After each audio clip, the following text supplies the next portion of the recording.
En el grupo todos han aumentado así, Sí, no sé, sí, sí, sí. Es probable, y que nadie quiere denunciar porque no quiere hacer caso. claro. Buenas, buenas, buenas. ¿Cómo les va? Chau, chau. Tengo un problema de... ¿Cómo les va? Talán, talán. ¿Cómo andan? Hola, estudiantes, estudiantas, estudiantos. ¿Cómo andan?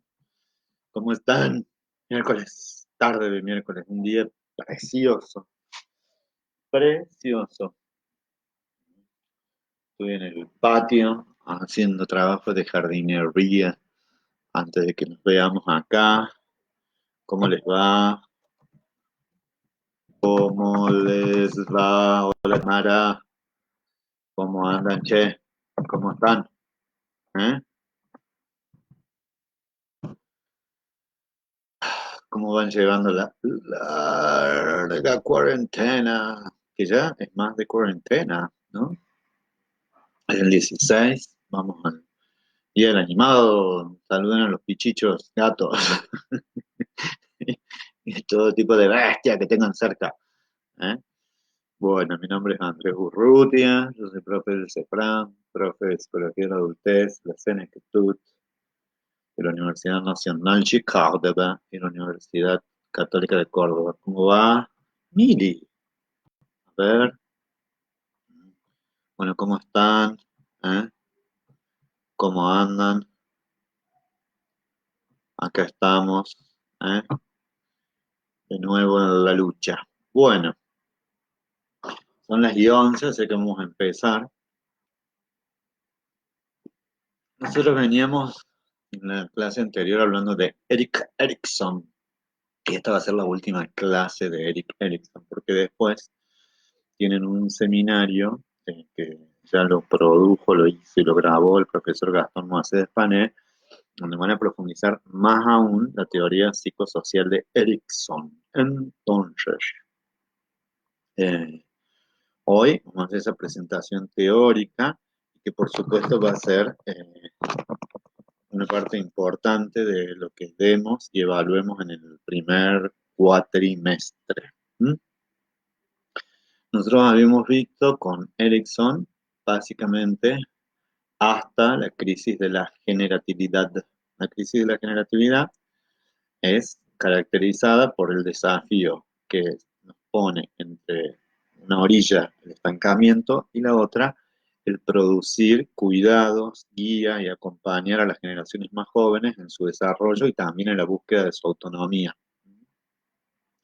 Les decía que ahí hay diferentes autores, además de Erickson, algunos tienen que ver con la anatomía generativa, es decir, con cuáles son los componentes de la generatividad, y que está McAdams, un autor que habla de los componentes motivacionales, que son el deseo y la demanda cultural, a la que nosotros podemos oír, entonces generar actos generativos, valga la redundancia, pero a su vez también puede que mediemos entre el deseo y la escucha la demanda generativa de la cultura, cogniciones, creencias e intereses que nos comprometan profundamente con el guiar a las generaciones más jóvenes, ¿no? Estas tienen que ver, por un lado, con la creencia en la inmortalidad simbólica, o sea que en algún punto tenemos que escuchar también que somos finitos, ¿no? Y eso vamos a ver en la crisis de la mitad de la vida. Tenemos que de alguna forma poder vincularnos a qué? A la posibilidad de que nuestra existencia, digo la posibilidad, no la certeza, pero digamos, vivir como realidad la posibilidad de que nuestra vida se agote, se acabe, cosa que va a suceder, pero sabiendo que tenemos tiempo por delante para realizar ciertos actos que puedan trascender a nuestra muerte física y quedar en el legado de los otros. Esto es lo que es ni más ni menos que la inmortalidad simbólica. Nosotros sabemos que la inmortalidad no existe.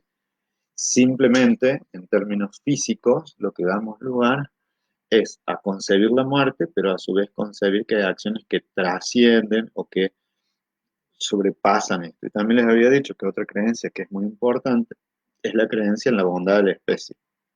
A pesar de un montón de evidencias que nos dicen que la especie humana no es tan bondadosa, no es tan generosa, digamos, en su condición natural, sí podemos creer esto, entendiendo que acciones excepcionales, pero que ameritan ser reconocidas, en la cual esto hace que carguemos de más energía o de mucha más potencia la capacidad generativa. ¿Cómo les va? Hola Liliana. Extrañando el talán, talán, mira. Quiero abrazar a alguien. Un vecino, una vecina, Mili. ¿Eh? Hola Graciela. Eh, Desde San Marcos lo estoy viendo y escuchando. Gracias, Dionisia. Hola Dionisia. Dionisia fue alumna en primer año en estadística. No me acuerdo qué edad tenés, Dionisia, pero una estudiante de psicología que es bastante mayor. Si no es fácil aceptar la finitud, y más en los jóvenes. Por supuesto, por eso en la juventud, estrictamente en la juventud, no se espera que uno acepte la finitud. Es más, en la juventud se espera que uno esté involucrado en la elección amorosa, en los proyectos vinculados a las parejas, en la proyección en un trabajo, en la proyección en conjunto con otro, de que uno está como ansioso e involucrado, bueno, no siempre ansioso, pero por lo menos involucrado o trabajando en las dificultades y en las potencias que implica la crisis de la intimidad. Hola Ruth, ¿cómo va? Entonces, en esa dirección, nosotros nos disponemos, ay, miren, les voy a poner, no saben lo lindo que es que ustedes, mi hermana reconoce por la campanita, bueno, saluda a tu hermana. No saben lo lindo que es tener los saludos y comentarios de ustedes. Porque acá uno hace un esfuerzo, como sí, ¿no? Hablando a la cámara, pero me trato de imaginar que detrás de eso están ustedes, que están escuchando bien, que están atentos. Sé que otros pueden prender la compu y hacerse una siesta, pero bueno, como les dije que esto no es obligatorio, entonces yo confío en que estemos los que realmente tenemos ganas de encontrarnos, ¿no? Pero siempre el saludo, ¿qué tal? La idea, la opinión, lo que ustedes digan, para mí es muy rico y es muy importante porque esto produce un feedback comunicacional, ¿no? Se da una retroalimentación, entonces es casi como parecido a lo que fuese una clase. ¿M? Así que bueno, hoy tener con el profe las campanas. ¡Sí! Con el loco de las campanas. ¿Eh? Gracias, Ludmila. Entonces les decía, si esta crisis se transita y se asientan más las potencias que las debilidades yoicas, lo que vamos a tener es una expansión yoica. Esta expansión es tal cual, como es la onda expansiva, es decir, las acciones del yo trascienden a la propia persona, trascienden al presente inclusive, y entonces yo ya trabajaría sobre la certeza o la lucía de la certeza o sobre la esperanza de la construcción de algún legado, ¿no? De la construcción de algo que puedo quedar en la vida de los otros, ¿no? Por supuesto. Uy, Dionisia, te felicito. Dionisia era alumna en primer año y dice, estoy cursando de adulto con usted ya llegando al final de la carrera. Es una grosa, Dionisia, una verdadera grosa. No sé, Dionisia, vuelvo a decir qué edad tenés, pero es muy ejemplar, porque Dionisia está en la facu cursando junto con los estudiantes de grado. Entonces les decía, si yo he hecho esa inversión, por decirlo de alguna manera, y no lo digo en sentido economicista del término, sino si efectivamente yo pudo tener ese plus de energía que pongo en guiar y en cuidar a los otros, hay cierta certeza de que efectivamente la vida va teniendo algún grado de sentido. ¿Sí? En ese sentido, nos evita el estancamiento. Entonces, en dirección a lo que sigue, ¿eh? Tiene que ver con que lo que se viene es el proceso de envejecimiento, ¿eh? Y cuando les decía de la integridad yoica, entendiendo como algo completo y unido, lo que se empiezo a necesitar es todas esas fortalezas que han sido adquiridas y que además han sido potenciadas en la interacción con los otros, que esas expansiones yoicas que se produjeron, ese incremento de la confianza, esa posibilidad casi que les diría virtuosa, ¿eh? De amar y de haber sido amado, ¿eh? Esa, ya le pongo otro artículo más, porque siempre hay un montón de artículos, esa posibilidad que en términos de fuerzas, una acrecentada fuerza del yo. Entonces, todas estas fuerzas egosintónicas son las que me vinculan a la vida y además me vinculan con los otros, ¿no? En ese sentido, cualquier tipo de asentamiento virtuoso se cosecha, por decirlo así, en un momento de la senectud, en el proceso de envejecimiento. ¿Por qué? Porque efectivamente es un momento, y así esta mañana lo podemos repetir, en donde no hay una promesa clara sobre los logros que vienen tras vivir esta etapa, ¿no? Entonces, yo les digo siempre que es la construcción mucho más, la construcción más psíquica y la que tiene más de creación en el sentido de Fiorini. ¿Por qué? Porque las amenazas siempre son amenazas de pérdida, las amenazas son amenazas hacia la salud, amenazas de pérdida de seres queridos por partidas físicas o por separaciones o por muerte. Las amenazas son efectivamente quizás la pérdida de lugares sociales reconocidos, como puede ser para muchos y para muchos varones, especialmente con la jubilación. Entonces, la construcción que se ha dado a lo largo de todo el desarrollo contribuye a sostener el yo frente además la gran amenaza, que no es una amenaza, sino que, bueno, o va a ser una amenaza que se cumpla, que es la propia muerte, ¿no? Pero acá ya no en el sentido, casi diría, teórico, de la existencia o la personificación de la muerte, como es en la mitad de la vida, sino que efectivamente la certeza de que uno va caminando en esa dirección, ¿no? En esa dirección eh, uno no camina hacia la muerte, sino que uno vive lo más intensa e íntegramente posible. Sin embargo, cuanto más años tenemos, más fuerte, más intensa es la certidumbre de que uno va a partir, ¿no? Esto nos pone así de cara a otra posibilidad de un desarrollo egodistónico, que es la desesperación, ¿no? Es como o cierta mansedumbre y poner toda la fuerza en flotar o moverse como un desesperado y finalmente hundirse, ¿no? Como una metáfora eh, que para mí sirve, ¿no? Es decir, hay muchas personas mayores que hacen movimientos de ahogados, ¿no? Es decir, enojarse, eh, despotricar, renegar contra la vida, estar enojados con los más jóvenes, ¿no? Pero en esa dirección, esos movimientos, lejos de producir algún tipo de integridad o de paz o de mayor comprensión de la vida, nos agitan, nos cansan y son la expresión de quien está desesperado. Dionisio, si quieres saber cuántos años, 84. Y con fuerza y deseo llegaron. Una grosa, 84 años. Una grande la Dionisio. ¿Eh? Entonces les decía, esa posibilidad que es la desesperación no es una posibilidad teórica, es la que lamentablemente transitan muchas personas mayores. Cuando digo muchas personas mayores, es porque no todos tienen la integridad yoica que da esa tranquilidad de espíritu, que da esa sensación y convencimiento de que la tarea ha sido cumplida, pero no por esto implica tirar el ancla, no sé si me explico. Es decir, uno se va acercando sobre el final de la vida entendiendo que muchas de las tareas que fueron las vinculadas a la vida amorosa y vinculadas a la vida generativa, hace que la cosecha sea una cosecha que contribuye a la integridad. Sin embargo, ¿y esto por qué lo digo? Porque hay una clara concepción de que la vida no es eterna y que no hay tiempo en términos fácticos de poner y dar todo lo de uno para reinvertir nuevamente como si tuviera 20. Dios, sos lo más, nos vemos mañana en clínica. Sí, ¿quién es? Dionisio, que tiene 84 años. Dice, wow, qué voluntad, qué admirable, te felicito. ¿Eh?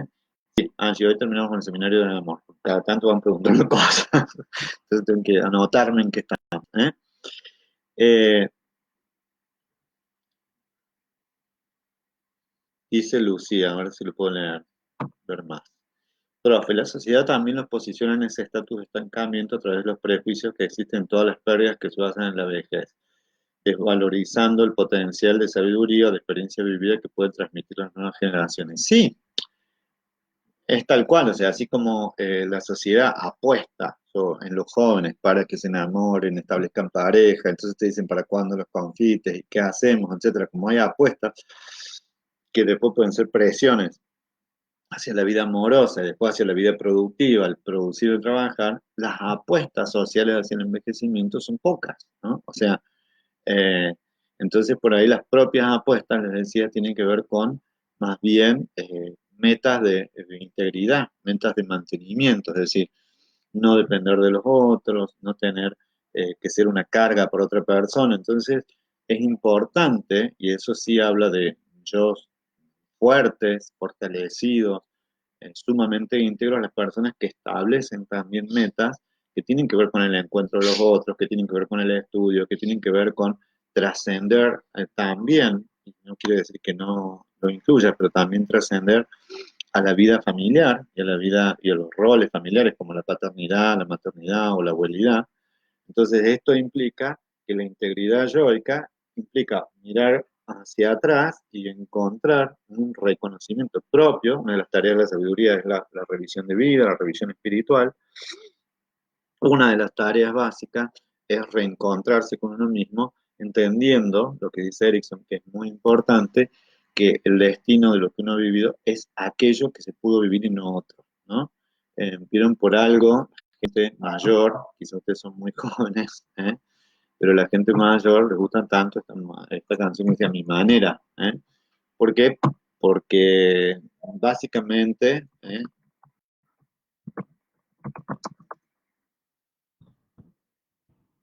hay como un periodo en el eh, que podemos decir, en donde hay menos arrepentimientos, hay menos reproches que en otros momentos. Entonces, para eso, en términos claros, sería ni más ni menos que la disminución de sentimientos de culpa, la disminución de exigencia superyoica, en el cual, a la vez, lo que se ha cultivado es un sentimiento de comprensión de sí mismo, ¿no? Así que quiere decir esto a mi manera era la canción, se lo había dicho, pero ahí me olvidó. Entonces les decía, hay mucha más comprensión porque hay mayor integridad y porque además uno tiene una dimensión que quizás cuando es joven no la tiene, que es lo difícil que muchas veces es mantener eh, esa creencia y esa sostenida confianza en uno mismo a pesar de una enorme cantidad de dificultades, ¿no? Eh, dice Cruz, a veces los adultos te dan sabiduría, no a todos, en muchos viejos, pero quieren que respeten por la edad, creo que hay que ser merecedores de su trayecto de vida. Bueno, eso dice Mercedes, que en parte estoy de acuerdo. ¿Qué quiere decir esto? Yo creo que respeto nos merecemos todos en nuestra calidad de persona. Eso es como una universal, ¿no?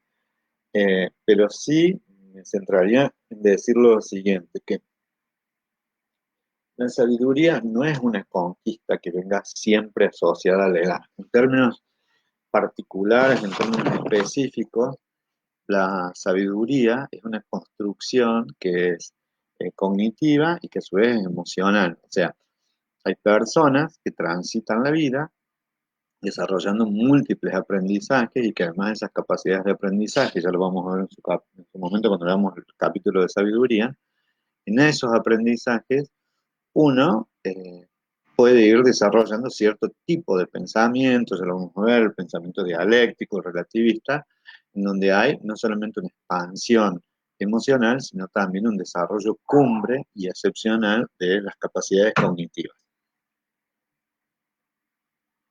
Erickson, que es el autor que estamos viendo, no se planteaba la sabiduría como un equilibrio entre lo cognitivo y entre el desarrollo emocional, sino que lo daba por sentado, me parece que también entendiendo o sobreentendiendo que es fundamentalmente una tarea, no diría que exclusiva, pero mayoritariamente emocional. En ese sentido no estaba equivocado, sino que también hubo necesidad de todo un desarrollo teórico y empírico para poder demostrar que la sabiduría es un constructo que se puede evaluar y que además tiene aristas que se han desarrollado muchísimo en los últimos 20, 30 años, que son muy evaluables, como por ejemplo la inteligencia aplicada a la resolución de problemas abstractos, abstractos pero que a su vez sean importantes en la vida, la capacidad de manejar la ambigüedad, la capacidad de ser, de continuar, digamos, en tareas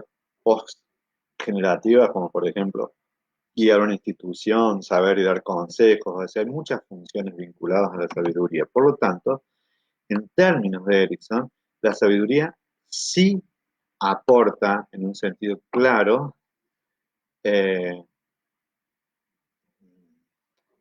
una mayor comprensión de sí mismo y del mundo. Y efectivamente es notorio como ciertas personas mayores lo han desarrollado, pero no viene asociado de manera directa a la edad, ¿no? Graciela del Bruni dice, igual creo que hay muchos jóvenes lindos de los que podemos aprender. Bueno, sí, lindos, inteligentes, capaces, digamos, obvio, porque en esto también se cuelan muchísimos prejuicios respecto de la impulsividad de los jóvenes. Hay jóvenes sumamente reflexivos, con poco nivel de impulsividad, pero es como materia para otro rato y otro encuentro que lo vamos a tener específicamente sobre sabiduría. ¿Por qué? Porque la sabiduría es todo un constructo donde nosotros hemos hecho muchas investigaciones al respecto, en donde se concentra, digamos, lo más cúspide, ¿no? Más alto, el nivel más alto de desarrollo, como les decía, que tiene componentes cognitivos y que tiene componentes eh, emocionales. Pero volviendo a Erickson, es decir, ya poder comprender, ¿eh?, que nuestro destino es el único destino que pudimos haber vivido, eso habla de una fuerte aceptación del yo. Y cuando digo una fuerte aceptación del yo, me estoy refiriendo a la conciencia, y esto es muy importante, de que esa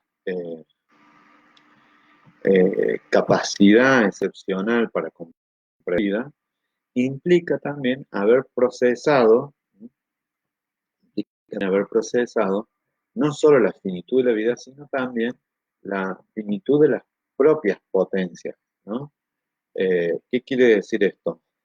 Eh, que en realidad me la tengo con mis propias limitaciones, con mis propias frustraciones, ¿no? Es decir, entender que esa consistencia que tiene el yo está centrada primero porque se asentó y se fue transformando la identidad acorde a las potencias que se fueron desarrollando y a su vez función de las frustraciones que se fueron dando, ¿no? Es yo casi diría que es una tarea que la gente lo ubica en los 60, 65 años, ¿eh? Pero en la adultez media todavía no se vive, pero sí es una lucha contra la desesperanza, contra la desesperación. ¿Por qué? Porque hay, como decían ustedes, muchas, muchas, muchas, muchas dificultades que vienen asociadas al envejecimiento. Las enfermedades son algunas, las preocupaciones relativas a la muerte, las pérdidas de los seres queridos. Entonces, es como toda una inquietud, ¿no? O por lo menos para mí lo fue siempre, es sin negar las pérdidas o sin negar las amenazas, como decía Freud, sí, sí, te agradezco. Las amenazas de angustia, o sea, se concretan en las amenazas de angustia. ¿Qué quiere decir? Freud decía muy claro, o sea, vienen desde la cultura, vienen desde la relación con los otros y vienen desde el propio. O sea, son tres fuentes de amenazas y esas fuentes de amenazas se constituyen después en pérdida. Entonces, cuando uno se plantea básicamente cuál es el sentido de esa crisis, el sentido tiene mucho que ver con el mantenimiento de lo que está íntegro a pesar de las amenazas de pérdida, ¿no? Es decir, eh, hay una cosa que es extraordinaria en la que plantea Erickson y que lo plantea después en un libro que se, se llama El ciclo vital completado, ¿no?, y que me parece muy bonito lo que plantea en ese texto, que es cómo el vivir, digamos, cada pérdida que se impone cuando ya somos muy mayores, ¿eh? Ahí les voy a poner el link, eh,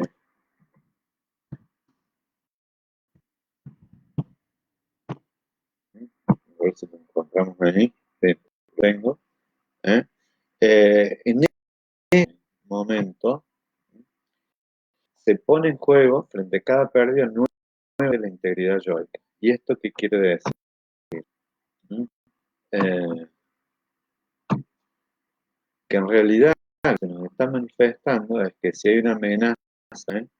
Para sostener la sabiduría, hay una amenaza para sostener la autonomía, nomás digo, una cosa tan sencilla como el mantener la vida autónoma para el transporte, para higienizarse, etcétera, para cierta cantidad de cosas, esas amenazas están jugando la confianza en uno mismo, están amenazando la posibilidad de que uno mantenga la voluntad frente, por ejemplo, a dolores físicos que nos hacen muy, pero muy, muy, muy, muy difícil sostenerlo, ¿no? Entonces, eso que está en juego, eso que es difícil, eh, es un momento ¿eh? En el que bueno, ¿eh? cada crisis se vuelve a poner en el tapete, es decir, cuanto más amenazas hay, es decir, más difícil sostener la confianza. Cuanto más amenazas hay, es mucho más difícil mantener la voluntad. Entonces, la integridad no solo es integridad psíquica, no solo es integridad entre el cuerpo, digamos, el soma y la psiquis, también es integridad de todas esas virtudes, ¿no? Es decir, también es una integridad donde la complejidad de todo esto nos implica, ¿eh? Nos lleva a que se mantengan unidos y que colaborando en dirección a ese bienestar, ¿no?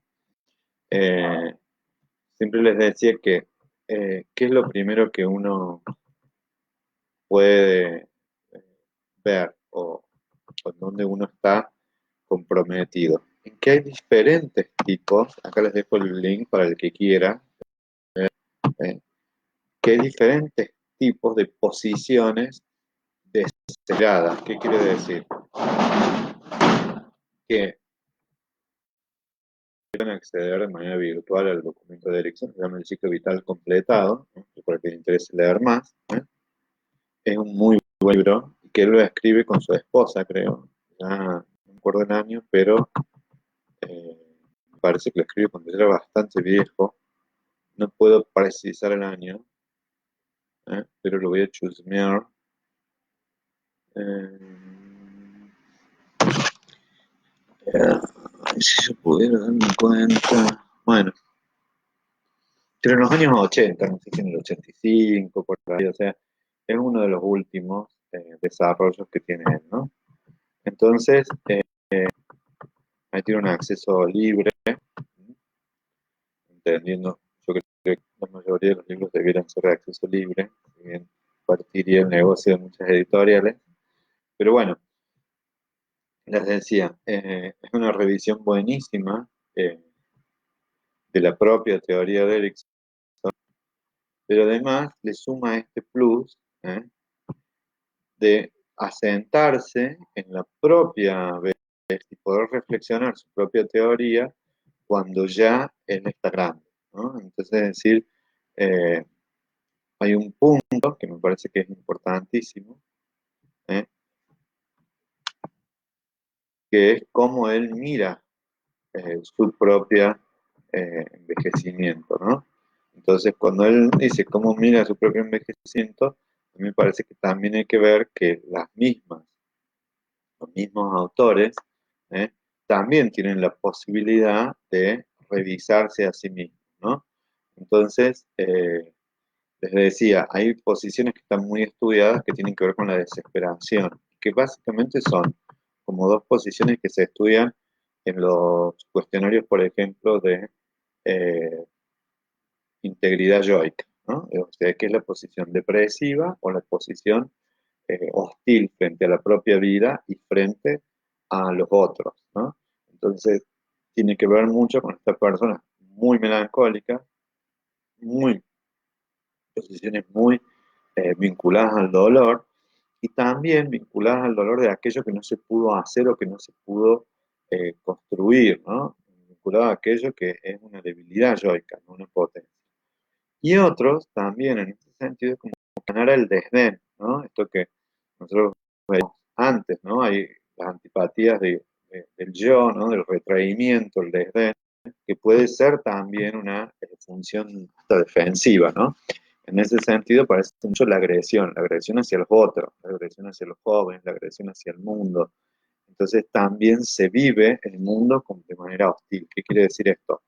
Es decir, hay proyecciones clarísimas en donde el problema no soy yo, sino que son los otros, ¿no? Entonces en esa dirección ¿eh? Hay toda una posición bastante rechazante, en el sentido de que no me rechazo necesariamente a mí mismo, sino rechazo a aquello que tiene que ver con lo que en mí me produce dolor o desesperación, ¿no? Entonces, son posiciones muy comunes de personas que se niegan al aprendizaje, ¿no? Es decir, ¿qué quiere decir esto? Bueno, ¿qué me vas a enseñar a mí? ¿Eh? Esto de burro, el loro viejo no aprende a hablar, como planteándonos algunas cuestiones que en principio ¿eh? niegan la posibilidad de apertura. ¿Eh? Cuando digo que niegan la posibilidad de apertura, wow, vamos a prender la luz, miren, parece que estoy iluminado, ¿eh? que se me ilumina y en realidad es el patio mío de ala oeste y es un momento, miren, ahí es una revelación. Vamos a correr acá, ¿eh? Pero es el sol que entra desde el final del patio. Entonces les decía, después de esta epifanía, me encantó, por iluminado, ¿no? Ahí. Es la integridad yoica que emerge. Entonces les decía que muchas veces las dos posiciones son las percepciones, hay una posición melancólica, una posición melancólica, que esa posición melancólica es básicamente una eh, es una construcción nostálgica vinculada al dolor y vinculada a la pérdida. Entonces, obviamente, nos distancia del presente. Y complementado a esta disposición melancólica, que puede darse o no, es la posición proyectiva, cuando en realidad yo me enojo, me disgusto o pongo todas digamos, catexias agresivas en los otros, ¿no? ¿Por qué? Porque básicamente no puedo tolerar que el paso del tiempo, no puedo tolerar la futilidad de la vida, y no puedo tolerar tampoco las diferencias. Esto, básicamente, ¿en qué nos dispone? Eh, Nos dispone en las posiciones que yo diría que no solamente son contrarias a la sabiduría, sino que también, y esto tenemos que decirlo, hay como dolorosas expresiones, muy dolorosas expresiones, vinculadas a qué? A las pérdidas, ¿m? Que tiene el yo y que se manifiesta muchas veces de manera encubierta. ¿Qué quiere decir? La disposición melancólica como la disposición agresiva son formas en que muestro mi enojo, lo proyecto afuera, o hacia adentro, la agresión hacia el yo, digamos, se dispone de una manera casi expresiva, ¿no?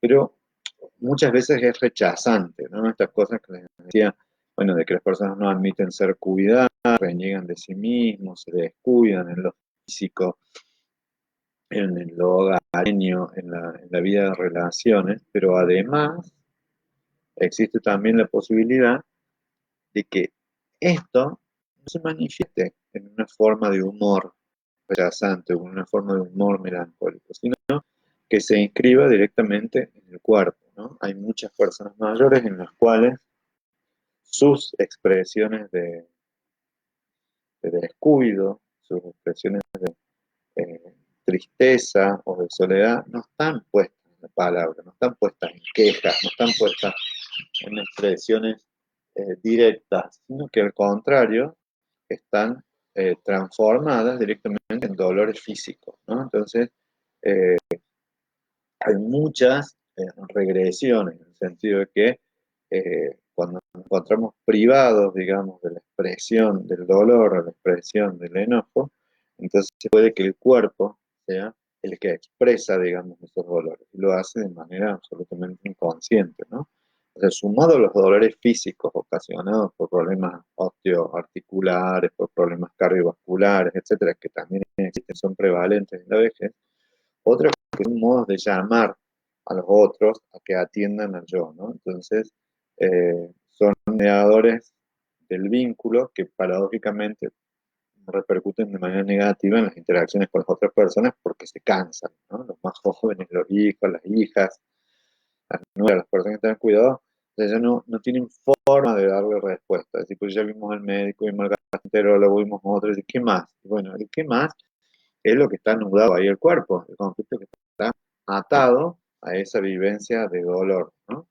Entonces ahí es cuando tiene bastante sentido la psicoterapia, ¿no? La psicoterapia en la vejez, ¿no? Freud había dicho, pero una cosa muy vieja, de que a los 70 años ya no tenía sentido de psicoterapia porque no era suficientemente rico el material psíquico. Bueno, se equivocó, como en tantas cosas que se equivoca quien enuncia una teoría tan grande, ¿no? Hay muchísimas cosas que no se pueden sostener. Y además estaba construido en 1930, donde las personas viejas eran súper viejas, pensadas para hoy, ¿no? En términos de expectativa de vida, serían personas de 100 años, ¿no? Comparativamente, los 70 años de 1930. Pero sí tiene sentido en la medida de que la psicoterapia ayude a la reintegración yoica. Es decir, primero, a poder soportar estas pérdidas. ¿Qué quiere decir esto? Hay veces que necesitamos una ayuda psicoterapéutica para ir poniendo este dolor que lo va circundando, la angustia que lo va rodeando, ¿no? Entonces, para en algún punto poder ayudar a causar esa angustia, acercarla, ¿no? Dándole nombre y a tolerarla, ¿no? Cuando digo a tolerarla es a que sea soportable para el yo. Entonces, la psicoterapia con personas mayores tiene mucho sentido. Cuando digo mucho sentido, es porque conforme haya dificultades en la integridad yoica, conforme haya más dificultades en procesar las frustraciones que impone las relaciones, ¿no? Eh, Eso va a contribuir también a que se vivan con menos intensidad psicológica los conflictos interpersonales, que siempre emergen por situaciones aparentemente poco trascendentes, digamos, ¿no? O por cuestiones menores, que dónde vamos a pasar la Navidad, que si voy a pasar la fiesta con mi nuera o no, que si me deja llevar el postre de tal vajilla.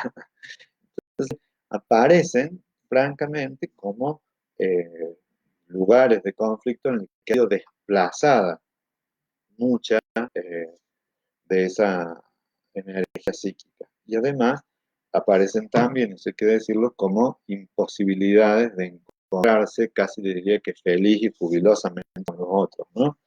En ese sentido, muchos de los conflictos interpersonales son nuevos, no tienen que ver con que una persona porque envejece se puso jodida o difícil, no, no que son las mismas defensas, digamos, algunas veces muy rígidas, ¿no? Recién preguntaban de la sabiduría, es decir, lo opuesto a la sabiduría sería la rigidez. ¿La rigidez en qué sentido? En sentido defensivo, es decir, apelo siempre a los mismos recursos para soportar la angustia, pero además apelo siempre también a las mismas formas de razonar y de comprender las relaciones. Entonces, esta misma forma de comprender y vincularme a las relaciones hace que efectivamente mi posibilidad de encontrarme con los otros esté sumamente restringida. Cuando digo sumamente restringida, es que eh, el mundo de relaciones se achica, ¿eh? Entonces se achica, no puedo abrirme hacia otras relaciones que me den un feedback, una retroalimentación mucho más afectuosa, mucho más amorosa, y mucho más edificantes, ¿no? Las personas que envejecen íntegramente están más cerca del desarrollo de Laura Carsten sobre la teoría de la selectividad socioemocional, es decir, eligen mejor las relaciones que les producen menos estrés y sostienen con más integridad los vínculos que son más potentes, más enriquecedores y que además producen, por decirlo de alguna forma, mayor riqueza intrapsíquica e interpersonal. Bueno, las personas que envejecen con mucha desesperación se enganchan, por decirlo ahí, de alguna manera, en vínculos que son fuertemente conflictivos, que emergen casi siempre conflictos y pocas veces se van articulando expresiones de esperanza y de bienestar, ¿no? Eh, si nosotros tomamos la teoría de manera estricta, hay una cuestión que yo quería leerle, porque me tenía señalada acá, ¿eh? Es la siguiente. ¿Eh?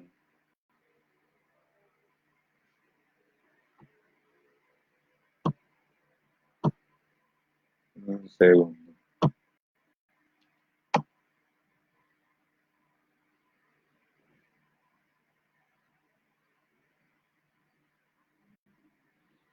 Eh,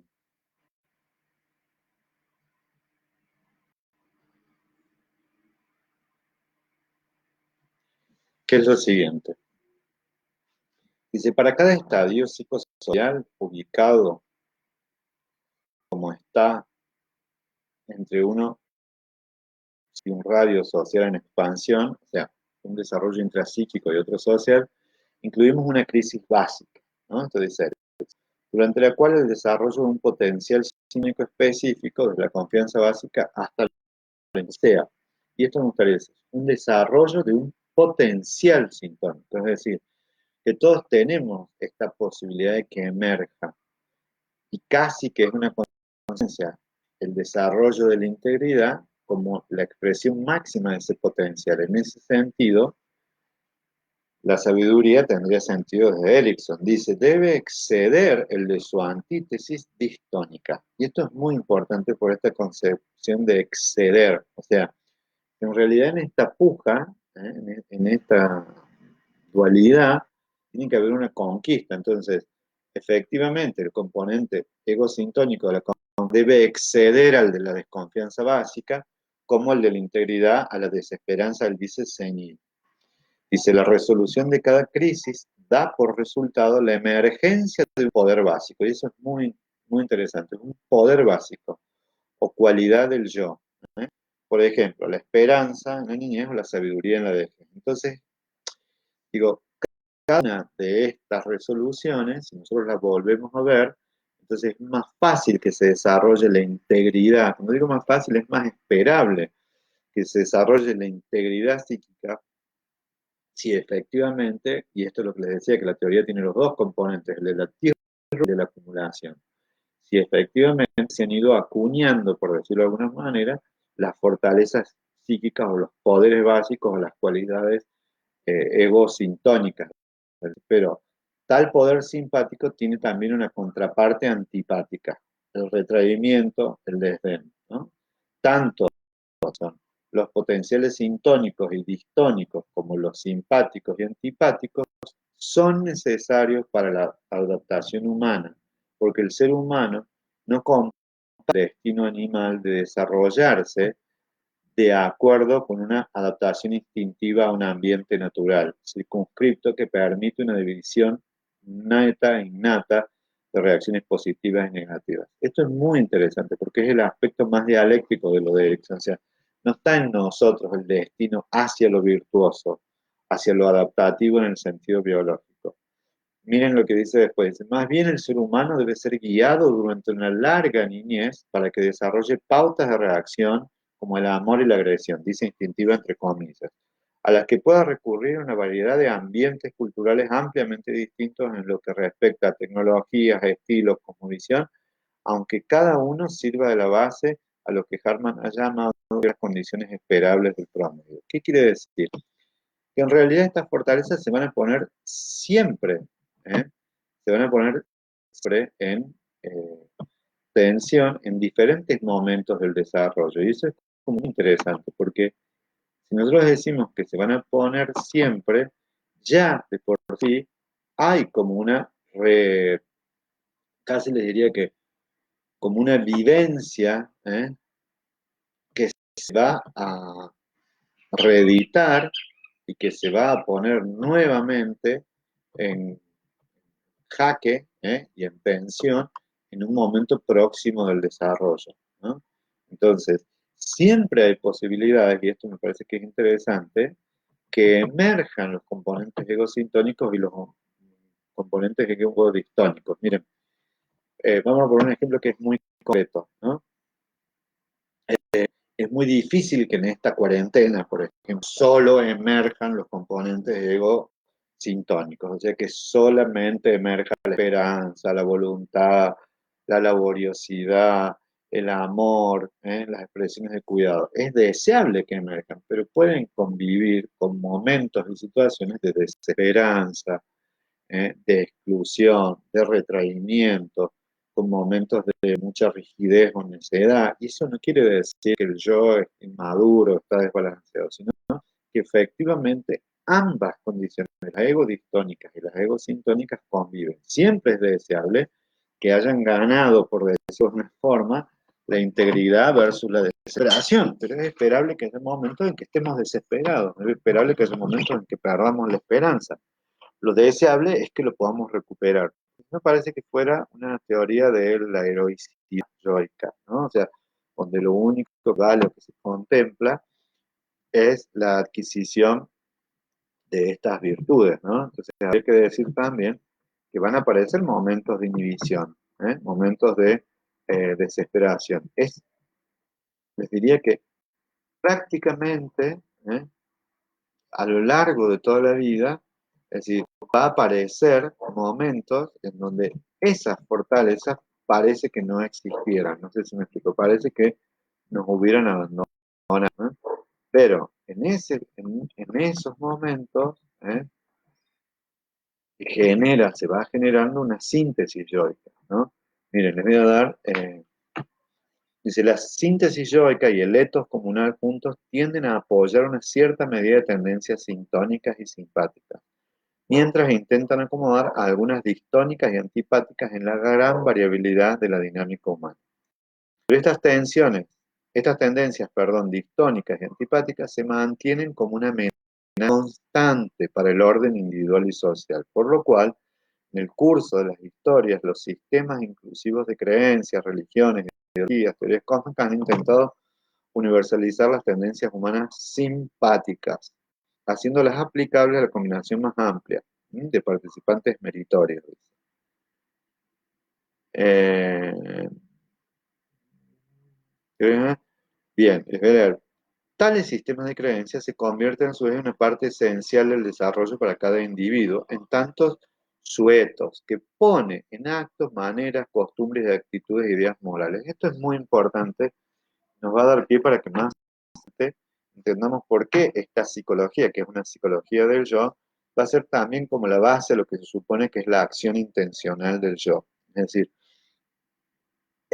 Freud hizo mucho hincapié en los componentes inconscientes que nadie los niega, pero para constituir un etos, o sea, para poner una forma de comportarse, una manera de mirar el mundo que sea generativa, que esté vinculado al amor, que esté vinculado a la confianza básica, a la integridad, hay acciones intencionales, y cuando digo hay acciones intencionales, que tienen que ver también con ritualidades, que tienen que ver con instituciones, y que tienen que ver con formas decididas de actuar y estar en el otro. ¿Qué quiere decir? Esas síntesis yoicas son una conjunción y también una expresión que me parece que es muy importante, no solo de lo que internalicé a lo largo del desarrollo, no solo lo que viví y lo que quedó como un acervo virtuoso, sino también con una intencionalidad del yo, ¿de acuerdo?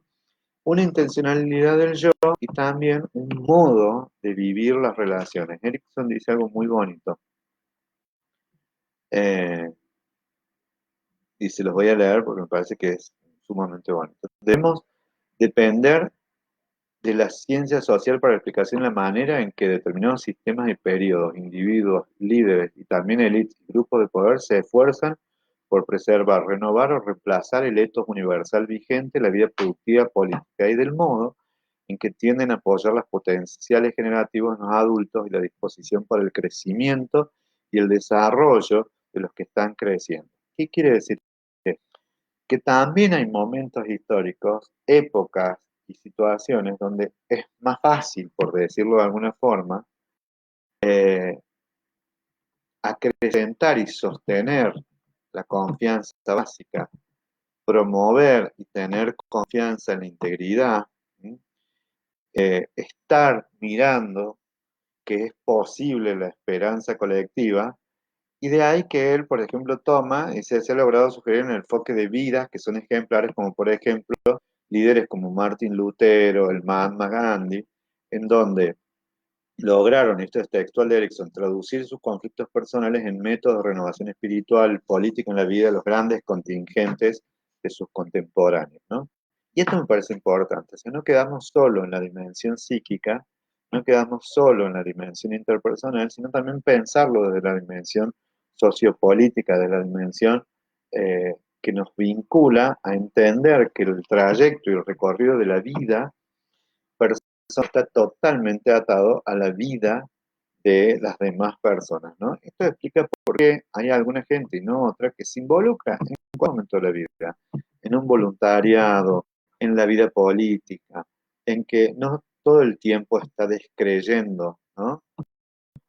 Desconfiando de las relaciones, sino que hace una apuesta mucho más grande, hace una apuesta mucho más, casi les diría, comprometida, trabajando en su barrio, manteniéndose como decía, en la vida política, haciendo una apuesta en liderar inclusive, o en darle lugar a las otras generaciones más jóvenes, organizaciones. ¿Eh?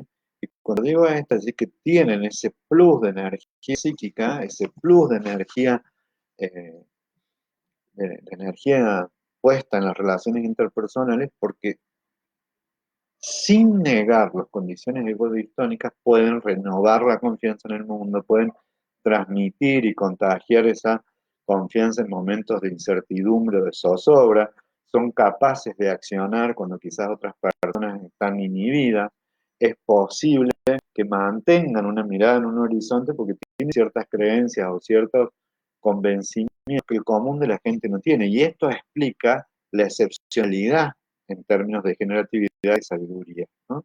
Porque convengamos que en esto hay desarrollos inhibidos, es decir, donde han ganado los componentes egos distónicos, entonces gente desesperada, gente enojada, gente entristecida, muy melancólica, a la que hay que ayudar a través de la psicoterapia o a escuchar simplemente, porque ni siquiera piden ayuda.